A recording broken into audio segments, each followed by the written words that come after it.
Welcome to a Partnership for National Unity press conference for December 5th, 2025. I am your moderator, Ms. Shanika Hayes. Joining today's press conference is Dr. Terence Campbell, Member of Parliament, Mr. Danish Naipaul, Member of Parliament, Ms. Joretta Fernand, Member of Parliament, and Mr. Sherrod Duncan, Member of Parliament. Today's press statement will be read in four parts, and we will begin that reading with MP Fernand. Good morning, all. A Partnership for National Unity notes the real and present hardship affecting Guyanese households and called for immediate, accountable action from the government. Between 2020 and 2025, ordinary Guyanese have endured a sharp and sustainable rise in cost of living, while government offers vague, inadequate, and inconsistent cash transfer promises and a clear manifestation of weak fiscal planning. In addition, there are worrying questions about national preparedness in a tense regional security environment. The PPPC must not continue treating citizens as campaign props. From 2020 through 2025, the burden on families has grown materially heavier. Official statistics show that consumer prices continue to rise through 2025, with food prices being a primary driver of month to month increases. The government's own consumer price index data shows continued inflationary pressure in 2025, but the outcry says it is about 30 to 50%. Independent reporting confirms that basic food for everyday than in 2020, with staples and protein items showing the most dramatic increases, thus placing acute stress on households. Many Guyanese are reducing meal sizes and cutting essentials to make ends meet. Journalistics pride has documented these real impacts. The government must recognize that merely saying GDP growth from oil does not translate automatically into a quality life for Guyanese and must increase household resilience. Immediate must include transparent, targeted review of food supply chain price movement.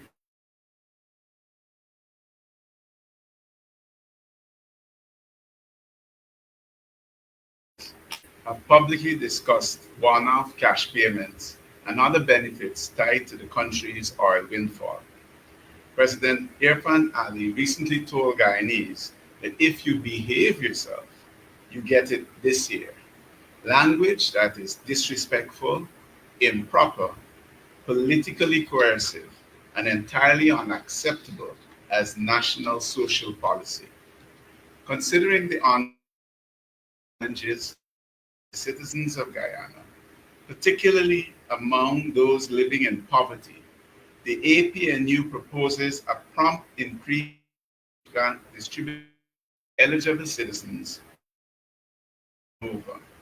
This proposal recommends a cash grant of no less than $150,000 per citizen aged 18 and over, with the aim of alleviating financial burdens and stimulating local economies during the critical holiday season. Citizens require this Christmas relief to cope with rising living costs and poor infrastructure, which increase costs and stress for vulnerable, hinterland, rural, and struggling citizens amid heightened expectations. The outlined justification is based on the projected revenue growth of the government, increasing population demands, and the urgent needs of the impoverished populace. In 2024, the Guyanese government allocated a cash grant of $100,000 to each citizen 18 and over, aimed at providing financial relief amidst rising economic challenges. With the population projected to grow, and the government revenues significantly increase, it is imperative to reassess the grant amount to better meet the needs of citizens. In terms of current revenue trends, the mid-year revenues for 2025 show an increase in government revenues of to 497.3 billion. This was a 44.7% rise from 2024. The government expects total revenues to reach 1.024 billion in 2025, an increase of 30.5% over the 784.6 billion reported in 2024.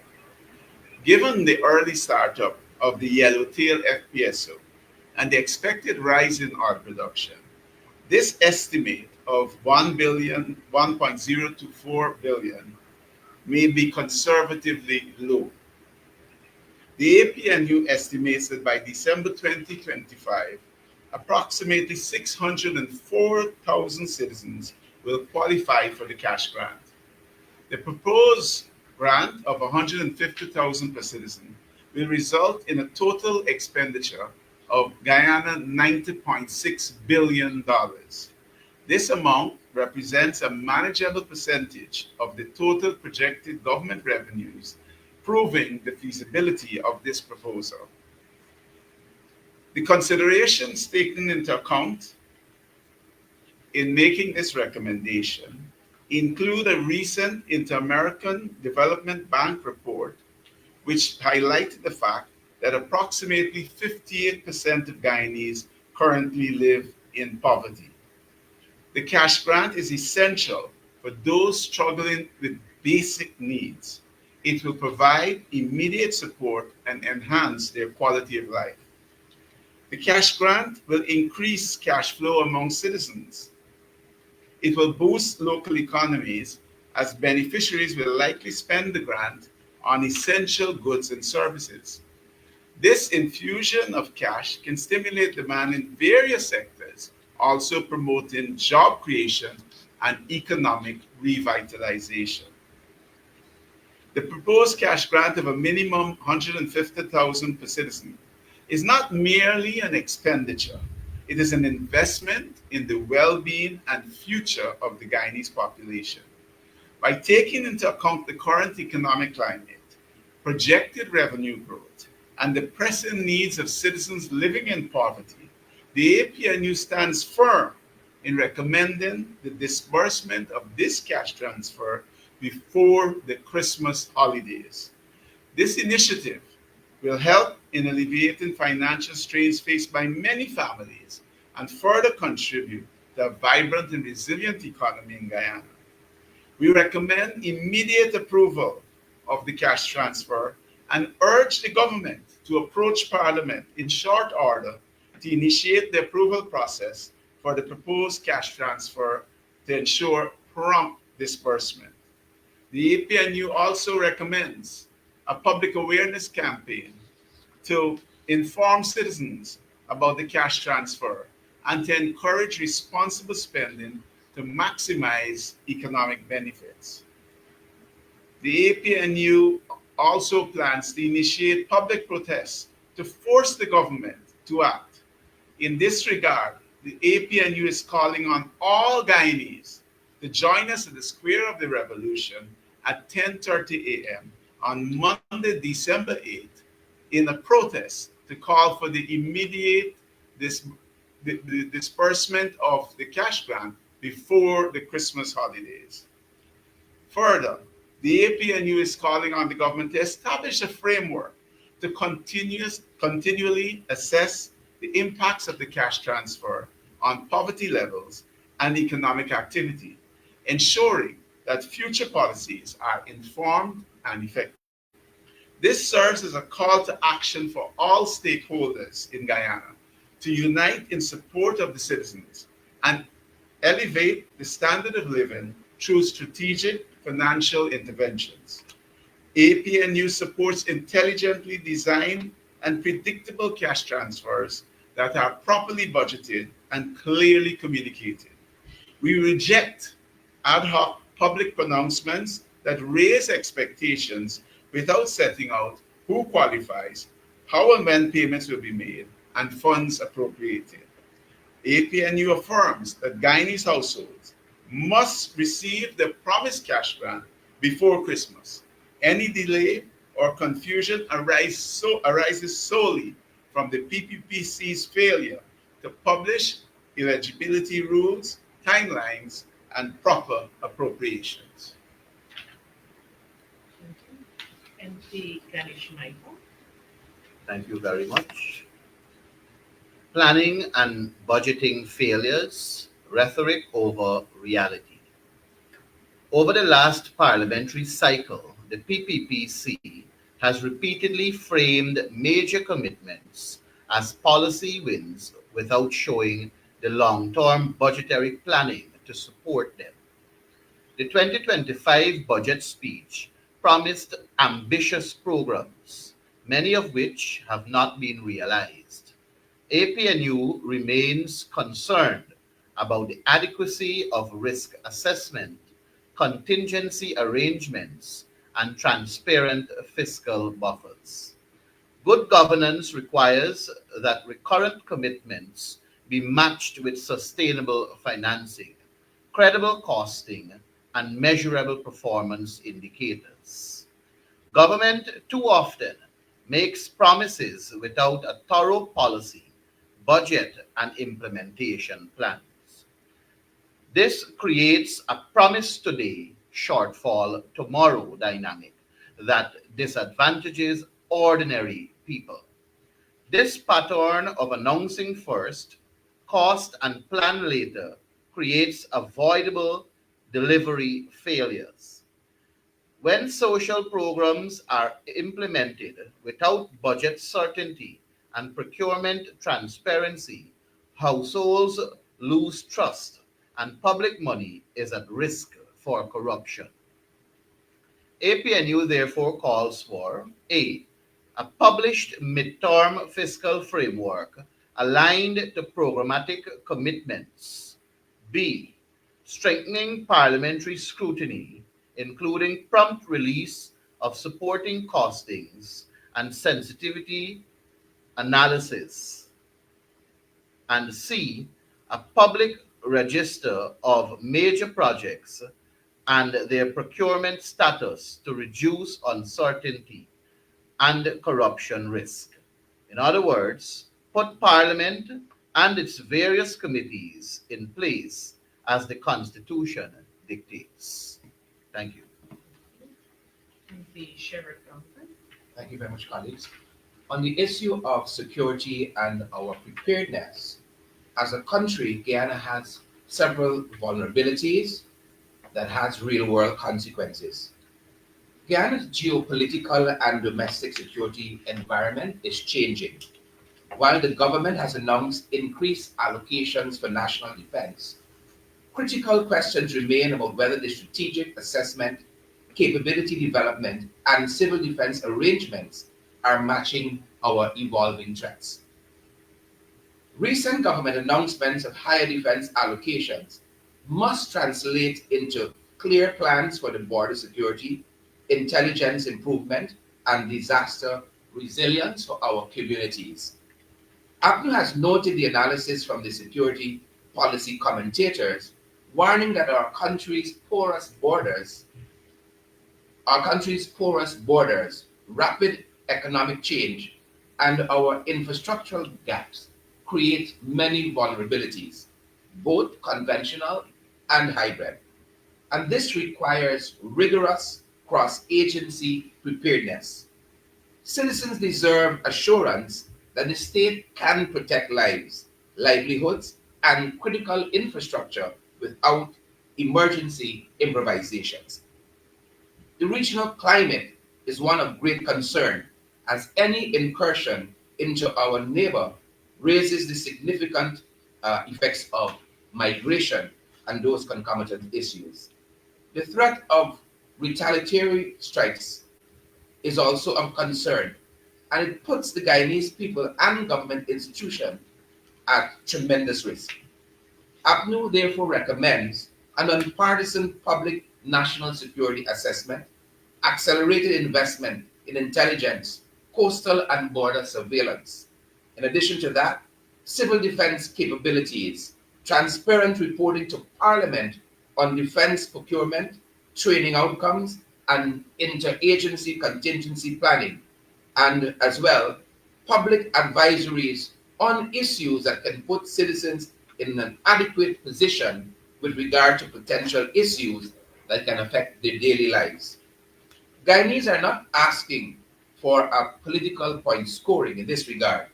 They are asking for competent governance that protects their purchasing power, delivers social support credibility, budgets that are responsible, and the security of the nation. APNU therefore stands ready to work constructively in Parliament and in public forums to advance sensible evidence based measures.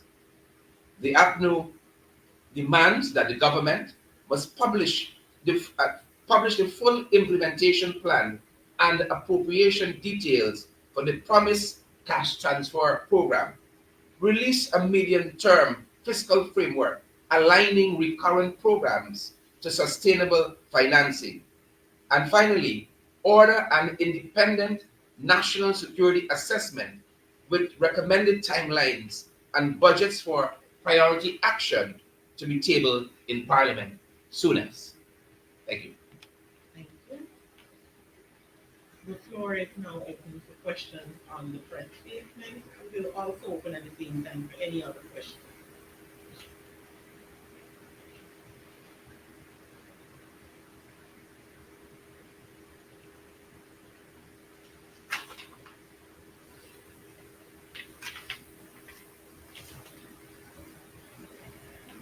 As we await the questions, I wanted to take the opportunity to add also that in looking at the increases in prices, one would want persons to understand also that it is the urban price index that we look at when we talk about the increase in prices and of goods and services.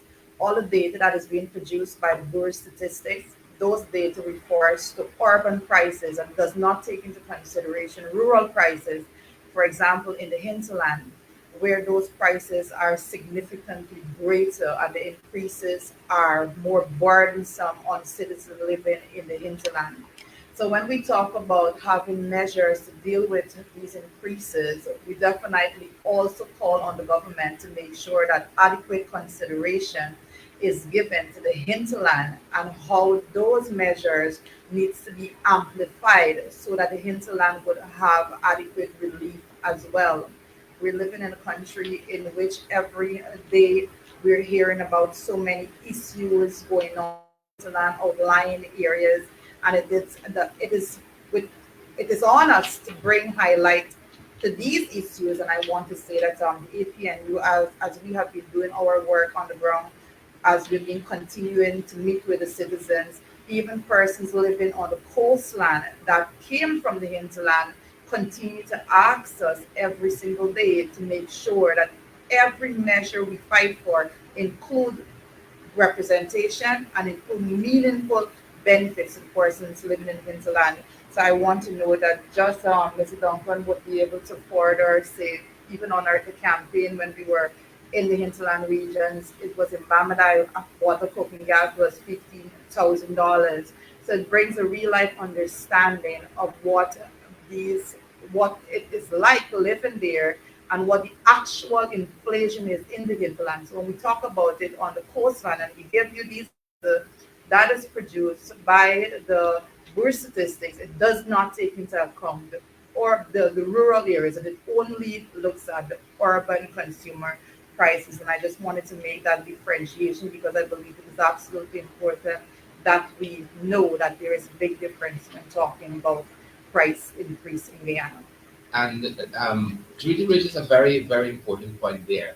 And I'm happy that she said in our engagement with members of the public what their has been to the economic difficulties.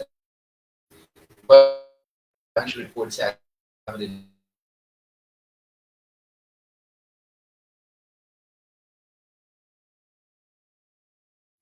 you got some single items that are jacked up 300, 400%. And so that hardship is felt by the citizens that we engage on a daily basis in our walkabouts, in our outreaches, you name it. We were in LP Enterprise on the East Coast. We were in CDAM at Rica, and people kept complaining all the time about the prices of goods in the marketplace. And you don't have to take all it, there's a publication Monday.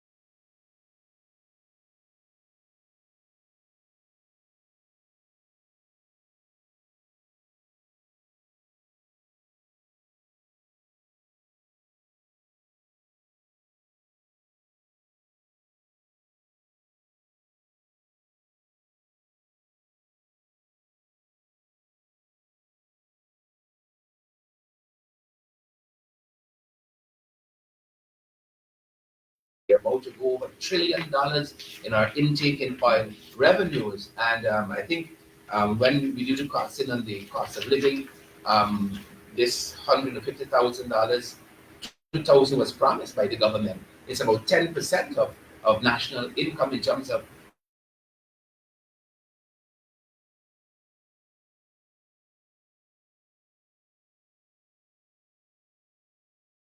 daily basis this tremendous work, and the government must do something. Yes, and also I believe it is necessary for us to highlight at this stage that we did not only highlight these issues, and we do not need to highlight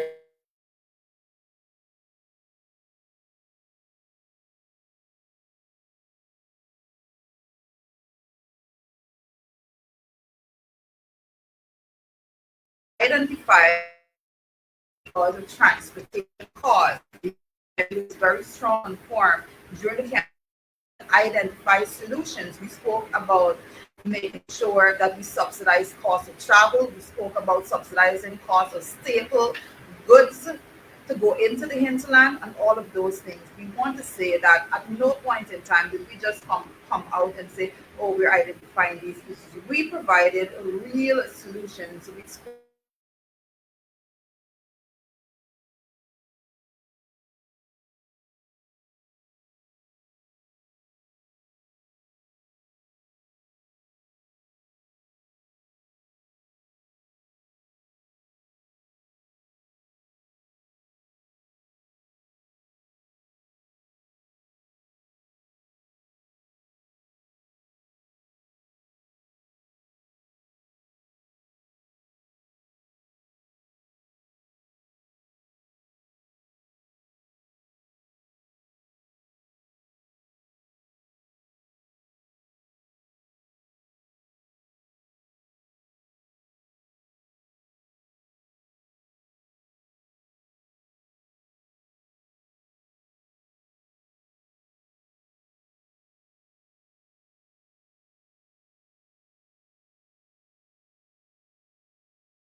per citizen with a total cost of just over $90 billion. And I want to, first of all, reiterate what I mentioned earlier, that the PPP is now currently estimating central government revenues, oil taxes, everything, at 1.024 trillion dollars, which is 30% above the 784.6 billion from 2024. But in terms of affordability, the PPP has wasted much more than this. The gas to energy project was supposed to come in at Clonbrook at a cost of I think 500 billion or something. 100 billion.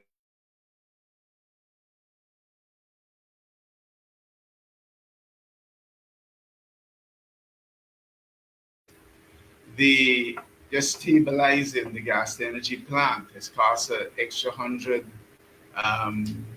million US dollars. In addition to stabilizing the plant, the delays have led to a lawsuit between Lenskaya and the government, where the sums in dispute exceed US $100 million, and there will be further costs as since Wales was chosen. The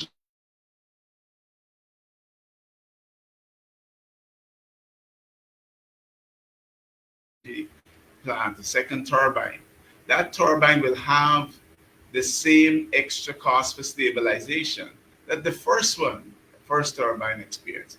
So this government is wasting money, the citizens, the state's money. And so we call on the government that based on the numbers that are before us, the growth in central government revenues, and the urgent need for the poor people in this country, 58%, this is the IDB, a credible international financial agency, that 58% of Guyanese live in poverty. So we call for the government to act without delay and to make the payout of $150,000 to each citizen age 18 and over.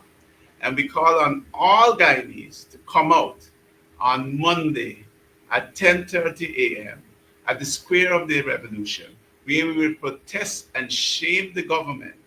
They must make the distribution, the disbursement of the cash plan. It is our money. It is not the government's money. It is not the PPPC's money. It is the money belonging to the people of Guyana, and we deserve it. And let us come. We are calling on everyone to come out and support us at the Square of Revolution as we protest the government and demand the disbursement of a minimum $150,000 to each citizen aged 18 and over. Thank you. Thank you very If much. I can just pick up on two quick points that Dr. Campbell made, talking about the fact that we have fiscal space. If you look at the fact also that the yellowtail FPSO is going to be coming online a little bit earlier than expected, part of that windfall can and should be used to offset this expense of this $90 billion, which we again see as being only 10% of annual revenues. This definitely won't break the bank when we consider that by 2022 there was a 1.1 billion US in the Natural Resource Fund. By 2024 we have 2.6 billion dollars. And I wanna zero in on something Dr. Campbell said. With us knowing that 58% of citizens in this country are in poverty, 32% are in extreme poverty in our country, which beckons that there is relief. And when we go through the hinterland, whether it's region 9, whether it's region 7, whether it's in region 1, the consistent cry we hear is for financial relief. People are having a hard time in this country. If people in region 4, closer to the capital, are having a hard time, we know the further out you go, the worse it gets. And Juita was telling you of our experiences in places like Mbamadai, which is, I think, is Lower Mazaruni. You go Upper Mazaruni, it gets even worse. And so the government, if they are caring government, should be compelled, if they're going out there as they claim and they're doing the groundwork. What are the people telling them of their lot in life? The costs continually go up in this country on a daily, on a monthly basis. And so the government should be compelled to bring relief to our citizens. Thank you. All right. With there being no questions at this moment, I want to thank our media personnel who joined today's press, and of course our viewing audience on all our social media platforms. We do hope you have a wonderful weekend. We know it's rainy outside, so be careful on the roadway, but do have a wonderful weekend.